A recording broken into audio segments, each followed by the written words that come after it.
Welcome to the Times of Industry show. Today, welcome back to the show, Mr. Gerald Celente, and I want to take a minute and tell you why this interview means a lot to me. The profession of forecasting is by far the one which results in the most missed calls. It's just a fact of life that forecasting is an incredibly hard job. And the reason is that the future is unknown, and predicting it involves looking at the past and the present and forming conclusions regarding a possible future.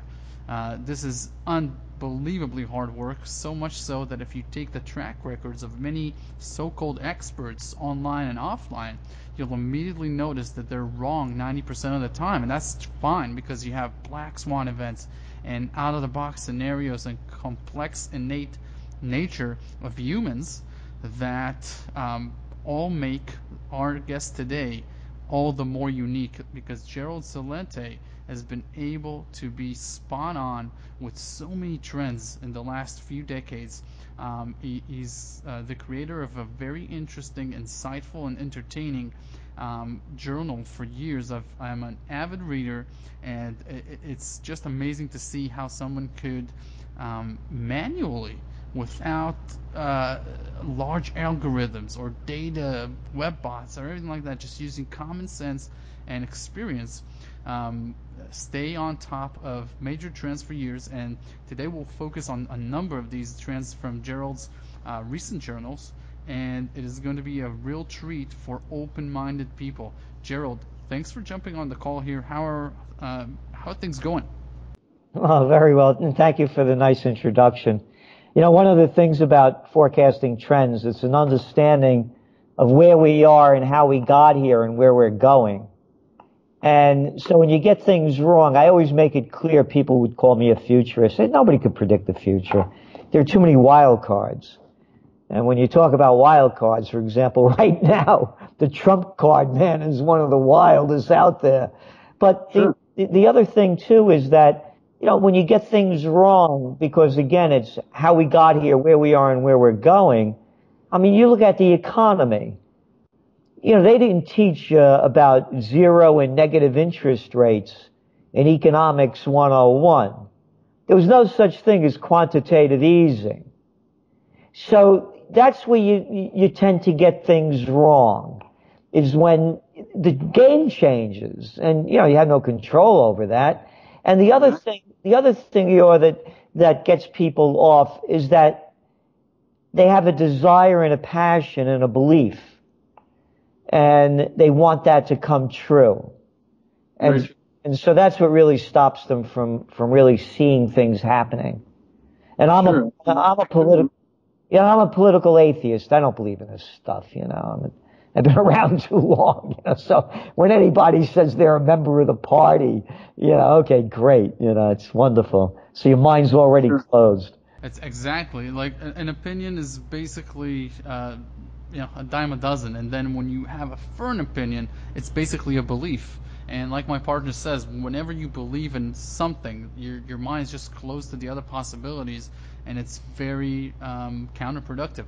I want to ask you about a phenomenon which you're talking about at length in your recent edition, and that is the comeback of nationalism or patriotism.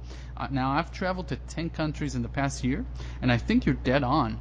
Everywhere I go, people are proud of their heritage, their uniqueness of their land, and they're excited about conserving it, and they want to stay sovereign. They welcome tourists. That's not the issue. These unions, though, are now very hated, like the European Union. If you go to these countries, none of them, the ones that are prospering and the ones that are suffering, none of them really want the union. And it's the same way around the world. Immigrants or legal immigrants is a huge problem, and it's a very controversial topic. On the flip side, though, I wonder how can we as a species have come to this point where there are countless billionaires and multimillionaires and millionaires across the globe, and at the same time there are about 3.5 billion people that are empty-ended. Is this a failure in education? How do we come to this incredible wealth gap And what do you think about the resurgence of nationalism? Can you cover these two topics, this immense wealth gap and the rise of, or the comeback, I should say, of nationalism? Well, it's really one topic. It's globalization. And globalization also creates bigger multinationals. And you talk about the wealth gap. In the United States, we have three people, Gates, Buffett, and Bezos, that have more money than 60% of the society combined. The gap between the rich and the poor in the United States is the widest of any of the industrialized nations. When you talk about the wealth gap globally, what is Oxfam? The data shows that 8 people have more money than the 3.5 billion that you were talking about combined. And it's really globalization and multinationals. Right now you're seeing merger and acquisition activity at record highs, higher than it was before the crash of the beginning of the Great Recession in 2008. And it was what I was saying before. There was no such thing way back when of things called quantitative easing and zero and negative interest rate policy that just enriched the rich and made the bigs get bigger. They borrow money for nothing, gamble with it, stock buybacks, mergers and acquisitions. They keep getting richer and everyone else keeps getting poorer. So the backlash, and by the way, I remember very well when the whole European Union began in terms of the euro. And I knew people in there, that were about, 20 years older than me, and they were very much in favor of it, the older generations, because they believed that with a stronger union, there wouldn't be a World War I and a World War II. That was a driving factor that really created a lot of the European Union. They figured, they didn't have to worry about Germany after World War I and World War II was the thinking, if everybody was in it together. Of course, we saw it as, and we said it was a failure from the beginning and what it would do. And again, it was more based on a belief system rather than the implications. So what's going on is the reason for the strong populism, as they call it, is that people have realized not only have they lost their standard of living, they're losing their national identity. And then you have people that are saying, we should all be one. And this way we could all work under the globalized formula of Slavelandia. And that's why you're not seeing wages rise. It's overproduction, overcapacity, open markets, and online. So you have an overpopulation of people willing to work as long as they could work. And so why should you give them, the slaves in Slavelandia, any kind of a wage increase? Because all the wealth is being funneled to the top. Here in the United States, the Trump tax plan, according to the Tax Policy Center, which is a nonpartisan group, the average American family gets the grand total of, you ready? $930 a year in tax breaks. Already, oil prices have erased more than half of that. All the wealth, 83% of the wealth went to the 1%. The Trump family, the Trump clan, the banksters, and the banks keep getting bigger. So that's all it is. It's neo-feudal society. Look at, just a couple of days ago, Putin was inaugurated. And they got the guys dressed up in their military drag from the 18th, 19th century, red carpets, everybody saluting. Same thing with that little boy Macron over there in France. Same thing everywhere. The leaders of the nations are nobility. They have red carpets and clowns saluting them. It's a neo-feudal society in the sense There are different laws for the political nobility and the economic elite. And that's why you're seeing the blowback in what they call populism, and that's why they hate it so much. True, and you know what? But it is inspiring to see how Europe, a continent that, you used to step on corpse in the middle of big cities there for centuries, and now you can just drive between these countries with, the booths at the border. They're not even manned anymore. You don't have.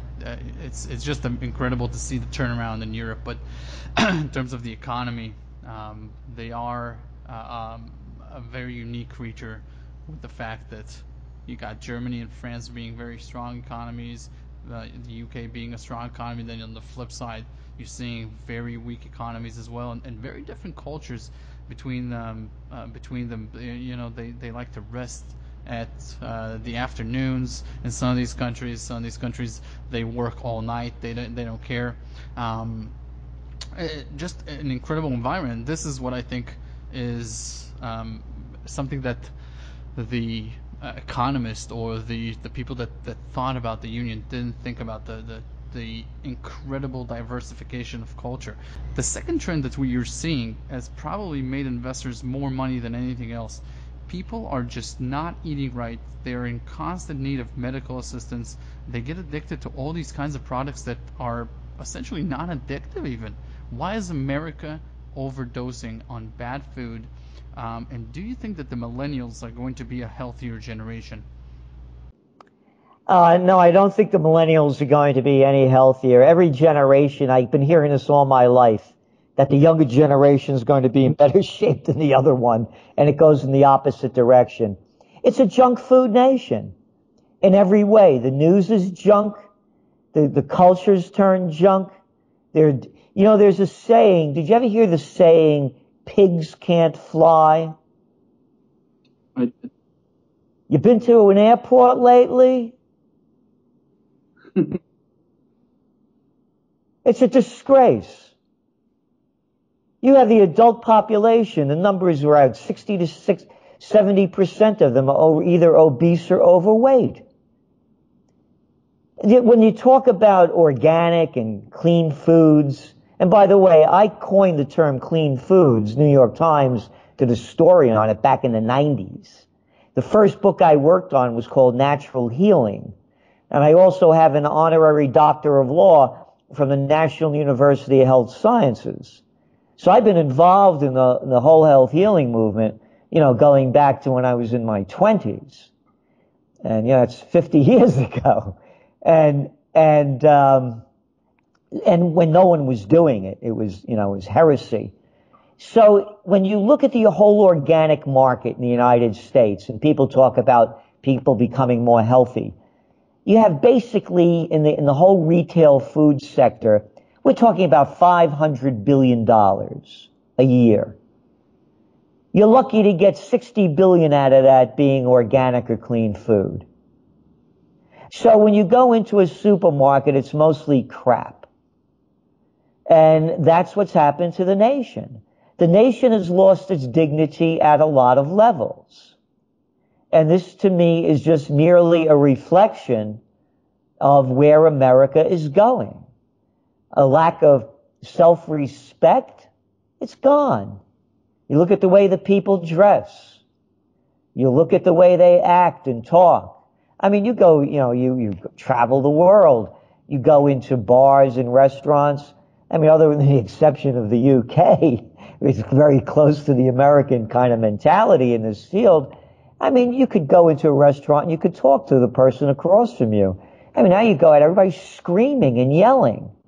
So it's a whole decline of culture to me. It's in the music, it's in the style, it's in the food. It's the fish rots from the head down. And when you look at the leaders of the nation in this country for many years, war is a very wonderful thing that they love to keep waging. And dignity, self-respect, and morality are words that have been really stricken out of the American cultural dictionary. Well, Wealth Research Group is actually, for the first time, looking into this huge revolution called wellness overall, and we're zoning in on a sector which is fast growing. It's called the superfoods and performance drinks, and make sure that you stay updated with the newsletters in the coming week as we pull the trigger on our number one idea on this sector.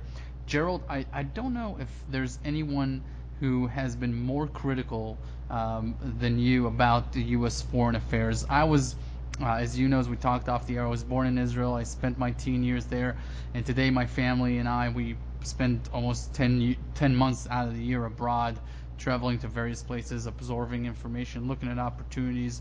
And so I am very much the same as you are, looking at the Middle East from afar. And I want to ask you, do you see the Middle East heading into a potential war? Is it really about religion and the promised land and all this kind of theoretical talk, or is it about money? Why is this region such a melting pot? Well, again, look what just happened with Trump violating the agreement with Iran and the other nations. He didn't pull out of it. He violated. You just don't pull out of it. And who is the new team that's been formed? The United States, Israel, and Saudi Arabia.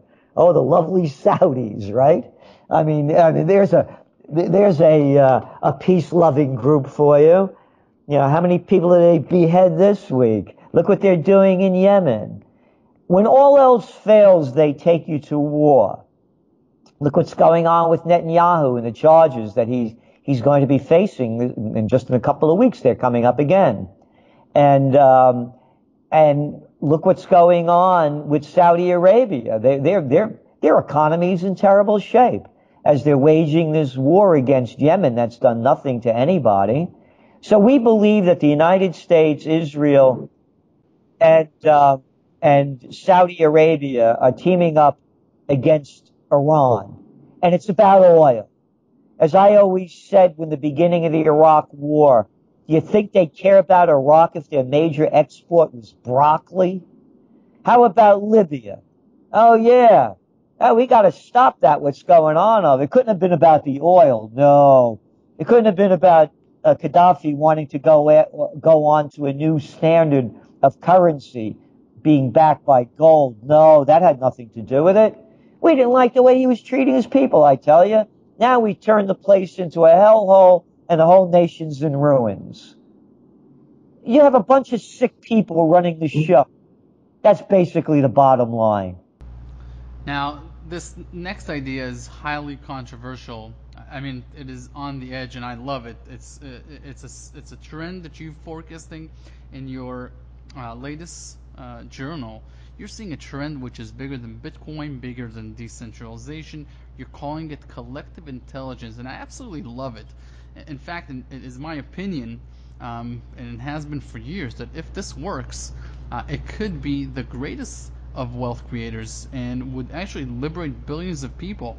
I mean, both you and I, what we're doing is sharing knowledge. With Wealth Research Group, as you know, we've aggregated 16 years worth of research into one page. If you go to wealthresearchgroup.com/top, all of our special reports are there to download. I mean, we are in the education business, and you are talking about this major thing called collective intelligence instead of the brilliance of one man. And it just reminds me that I used to play basketball from the age of 6 to 18. I thought I would be an NBA player one day. And, the best player I ever played with was more concerned with other teammates than himself. He didn't sacrifice his own skills to help others, but he used to stay after the practice and just start to make a win-win out of the team. Just put in more and more effort to make sure that a rising tide will lift all boats. In other words, by maximizing his own potential, he mentored everyone else, a collective intelligence, and that was the year we actually won a championship, and it was very inspiring, and it actually is one of the reasons that I launched Wealth Research Group 2.5 years ago, in order to share information, in order to get more people to understand economics, because this will help everyone. Could you tell us a little bit about this trend, or elaborate about it? Because I absolutely think that it's a brilliant analysis. Well, yeah, let's bring it to a whole nother level beyond it. And just to fast forward, we have now, I was just talking about, we were talking about the leaders of different nations. Why not have, and let's bring it into the cryptocurrencies. And what makes the cryptocurrencies so popular? Blockchain. So what we're saying is, how about blockchain democracy? I mean, we're talking collective here in the broadest sense of the word, and collaborative intelligence, in the sense that they don't represent me.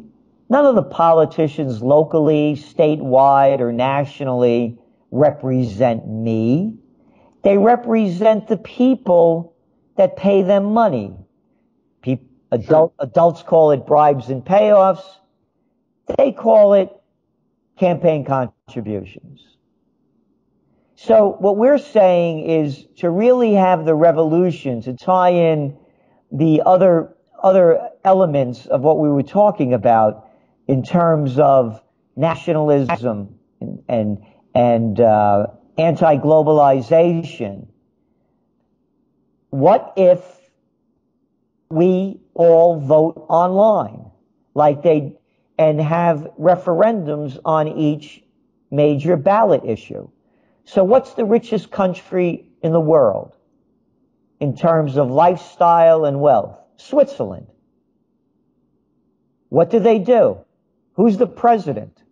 Nobody knows. They vote on referendum.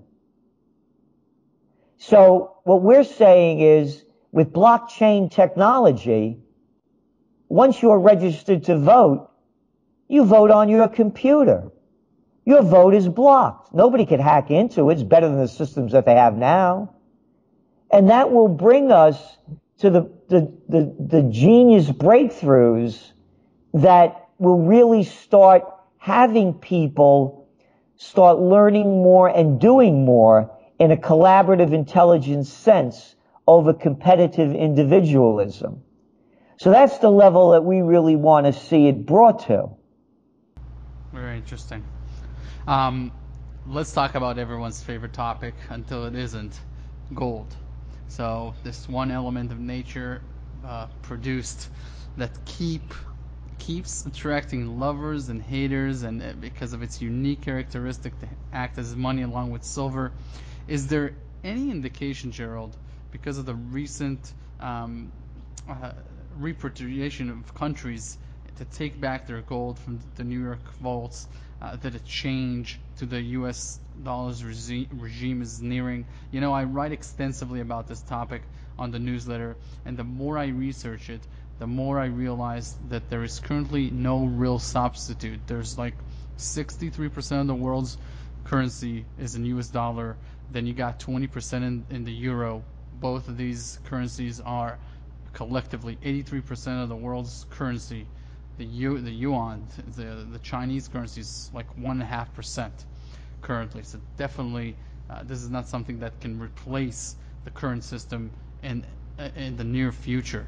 What do you think about this entire situation, with the fact that the U.S. can run these giant deficit spending for decades on end now, and they're not even hiding it anymore? It's a matter of policy. You cut taxes, you get more deficit spending. That's just the way it is. And there are no sacrifices. They're not cutting back on any of the entitlements, on any of the military spending. What is the collective idea here for other countries to finance this? Other countries are holding about $6.2 trillion. I'm sorry, in treasury. Why is this going on? What is the beauty about this for all these politicians, and why isn't there anything that checks this debt, this indebtedness by the U.S.? Why isn't any power trying to check this? They are trying to check it, as you mentioned, and you look at the yuan, for example, and you say, and you're spot on with your numbers. It was 1.5% to 2% of the reserve currencies. and they came out with the petro-yuan rather than petro-dollars. So if China's going to buy, which is the biggest buyer of oil, and they're paying in yuan. But you could turn the yuan into gold if you'd like. And now with the sanctions that Trump is putting on with Iran, they're going to be dealing less in dollars and more in their local currencies. So what do you have? You have the Iranians, the Russians, the Chinese, Venezuelans dealing in their currencies. Big deal. It's a small percentage. The reason the dollar is staying strong, as we see it, is because the other currencies are weak and they have very little growth opportunity. Let's go to China. China's total debt 22 years ago was around $500 billion. Today it's around 30 trillion. So what do they have to offer? Then you look at what's going on in Europe. And now, we're looking at the data. Things are softening over there. You mentioned the countries that are doing well and the ones that aren't. Look at the problems in Italy. And now they're saying that they're not going to raise interest rates in negative territory until 2019. And they still have negative interest rates, and they're still buying 30 billion euros worth of bonds a month. So why would I go into the euro? And now you're seeing the euro going down. And then, of course, we could take a trip around, and isn't the Turkish lira doing wonderful? And how about that Argentinian coin that just lost? What do they have now? A 40% interest rate, and trying to protect it? And inflation's skyrocketing. So where do you go? And so the reason that the United States currency remains strong is that the other ones are so weak. Mr. Celente, my next question is regarding cannabis. Wealth Research Group considers the legalization of cannabis to be a fortune-making opportunity, especially with President Trump's statements regarding state rights and the coming full legalization in Canada. Is it part of the natural transition into a millennial-driven economy to see cannabis legalized? What else are you seeing in terms of consumer demands that millennials are pushing? Are electric vehicles part of this future that you envision for a peak earners millennial economy? No, again, we don't see it millennial at all. This is a numbers game. When the first state to legalize it was Colorado, and now they're bringing in more tax money than they are with taxing booze. It's all about the bottom line, and this is the end of prohibition in the 1930s in America. It's the end of marijuana prohibition. It's all about the bottom line. States need the money, and that's why they're doing it. But matter of fact, you go on YouTube, and we just put up a great cannabis a trend special, and we have Bradford Beckerman on, and Bradford's story is a real one. His head was split open. He was pronounced dead, and back when he was in his 20s. Now he's in his late 30s, and the whole story about how he really got off all these drugs by doing medical marijuana. He went to India, and they're launching a whole line of medical marijuana products. This is just the beginning. It's like getting into the booze business after prohibition. No different. And think about it. If the planet could feed us, could it heal us? Artificial colors, artificial flavors. Were you talking about before about why people are in the shape that they're in? Because they're eating all of that junk crap that they mislabel as food. It's the same thing with the drugs. There's no allotropic drug on the market that cures a chronic degenerative disease. So we're just seeing the beginning of this. And of course, Israel is one of the leading edge countries in terms of medical marijuana research. And now Canada, of course, is picking up on it, already in Uruguay a couple of years. And it's just going to continue to escalate. We see this as one. Matter of fact, we did a big story a few years ago. We called it Reefer Money Madness that was going to break out. And so this is where it's going. This is just the start of it. Matter of fact, do you know who's going to try to stop it more than anyone? Are the big drug companies, because they can't control the market. You know what? The best line I've ever heard is that cannabis kills. It kills the sales of big pharma and big tobacco. That's the only thing it kills. I want to ask you, next year in May, I'll be attending the Berkshire Hathaway shareholder meeting. They just had one for 2018. I'm going to go to the 2019 one. I bought one share of Berkshire Hathaway's B shares. They're currently priced around $200. You need to have them in order to attend. Warren's 87, Charlie's 92. You know, this is the hotels are already priced to the max. So hurry up if you're looking to do this. Gerald, no one can argue with results, obviously. Buffett has invested in American enterprise with a focus on businesses that have a strong brand and a friendly management, a service-friendly environment for customers. He has proven that the world tends not to end, and he has been optimistic about the future. Obviously, all the time there are roadblocks, but he's just a fan of human ingenuity, and I tend to agree with him.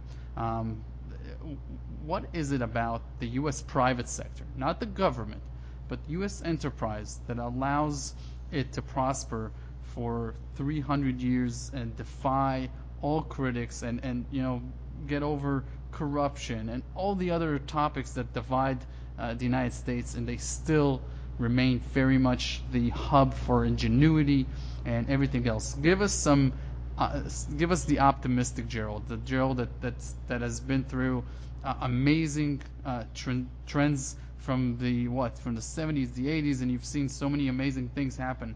What is the secret that the U.S. has? What is it about them? Well, the secret was, you mentioned before we were going on the air. And by the way, the one on YouTube, if you want to see it, it's called Happy, Healthy, and Healed, the Entrepreneur, and that's about cannabis. What the United States, I said to you, you know, while my blood is Italian, you know, my heart's American. I couldn't be me if I was born in Ottavilla, Arpina, or Vico Quenz in Italy. There was a time here when this was really the land of opportunity. Look, I know, you know, the tragedies that were committed by this country against the Native Americans and the murderous wars that have been launched. But there was also a freedom of spirit at one time. That's what made the country what it was. And I have to tell you now, that is being lost. Look what's going on with China, and how Made in China 2025 is their slogan. Look how China is now launching forward in artificial intelligence and technology. One of our trends for 2016, top trends were 2017, Silicon Valley, Rust Belt 2.0.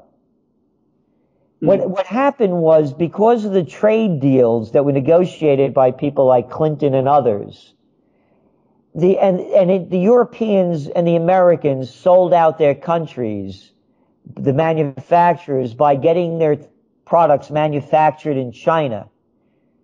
When China joined the World Trade Organization, and by the way, they signed on 2 weeks after 9/11 when no one was watching, and all my life, you know, I grew up during the Cold War. We got to hate those commies, and remember Vietnam.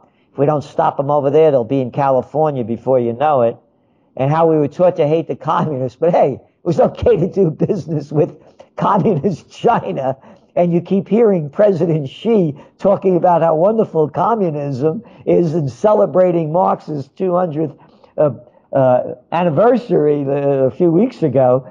But it's okay. But what they did was they gave China all, going back to when they joined the World Trade Organization, 5% of China was middle class back then. Now some 35% is. We're talking 35% of 1.3 billion people. We're talking more middle class than America has people.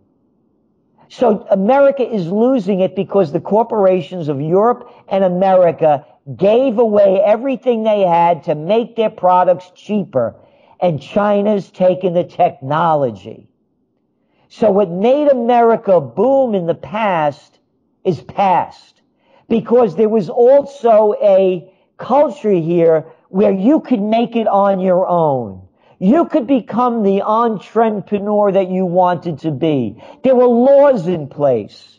Robinson-Patman Act, Sherman Antitrust Act, Clayton Antitrust Act, the Glass-Steagall Act in banking that prohibited the bigs from taking everything. There were no Home Depots. There were a thing called hardware stores. There were no Staples.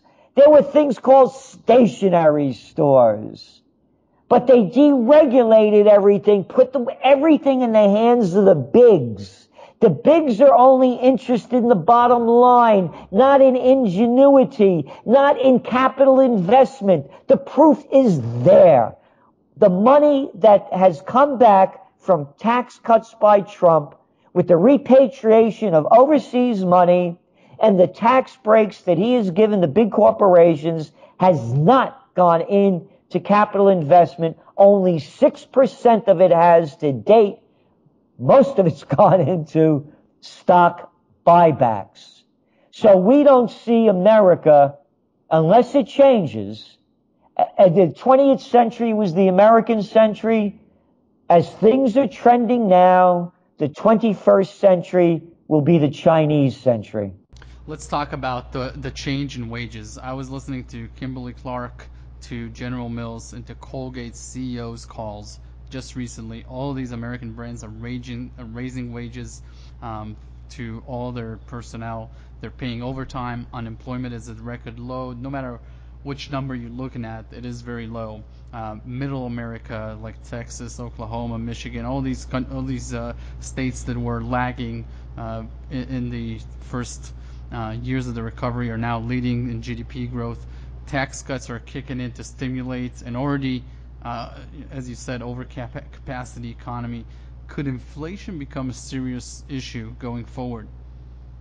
Yes. And the inflation, however, is going to come. We're concerned about, again, we have a globalnomic system of trend forecasting. All things are connected, is oil prices.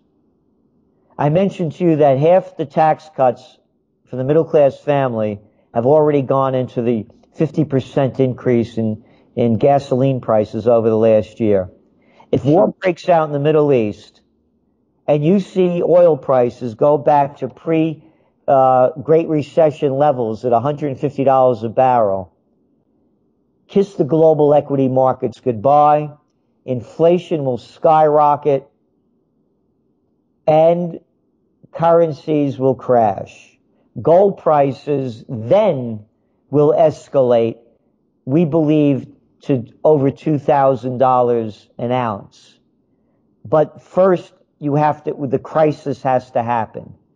And the crisis that we see is inflationary is going to be in terms of oil prices, because that's going to drive up a lot of commodity prices as well. So that's what we're mostly concerned about.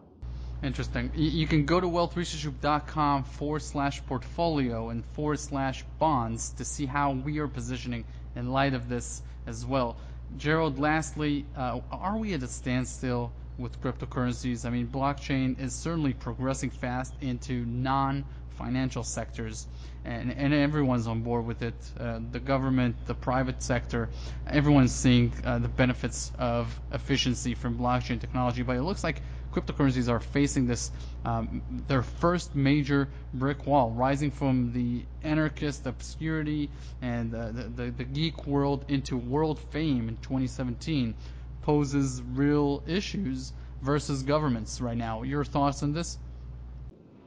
Well, let's go back and see when cryptos began to dive. And it was when they allowed it to be on the futures exchange. And that's what we said exactly what would happen.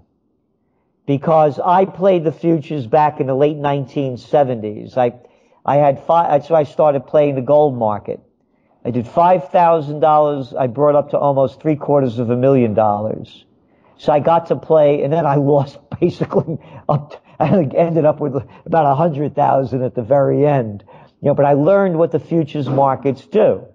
And with the futures markets, we've had forecast when they allowed cryptos to go onto the futures markets, you were going to see a lot of short selling. And that's exactly what happened. However, having said that, and all the regulations that we keep hearing about and reading about, when you see Goldman Sachs getting into it, when you see the major exchanges getting into it, and now the stock exchange is talking about it as well, the New York Stock Exchange, the future is there. It's not going away. Will it spike the way it did? I doubt it. But it's not going away. Crypto is the future, particularly as more countries go cashless. Particularly big ones like India, when they called back all the dough back in November of 2016 and repatriated all the money. And now all of a sudden they're using apps to pay. When you go to China, people don't use cash. They use apps. And other countries, Sweden, Denmark, you have very high levels of cashless societies. So as long as things keep going cashless, as long as the bigs get into the Bitcoin and other crypto markets, we see the future continuing. Gerald, I love the artwork, the design, the passion of the journals. They're certainly one of my favorite weekend reads for years now. How can people learn more about your products and your offerings? Well, go to trendsresearch.com, trendsresearch.com. And we're coming out now. The Trends Journal used to be a quarterly. It's going to be a monthly, starting just next week. And we do Trends in the News broadcasts from Monday through Thursday, a Friday Trends special. I tell you the one that's up there now, Happy, Healthy, and Healed, about becoming an entrepreneur in the hemp business and marijuana business. And we also do trend alerts each week. So it's history before it happens. As a matter of fact, I'll give you an example. After Trump announced he was going to not abide by the Iranian deal any longer, the nuclear deal, it's out of the mainstream news the next day. You go to CNN, you go to USA Today, gone. Barely a mention. But hey, you want to know about Stormy Daniels? Then you could find out more if you go to mainstream media.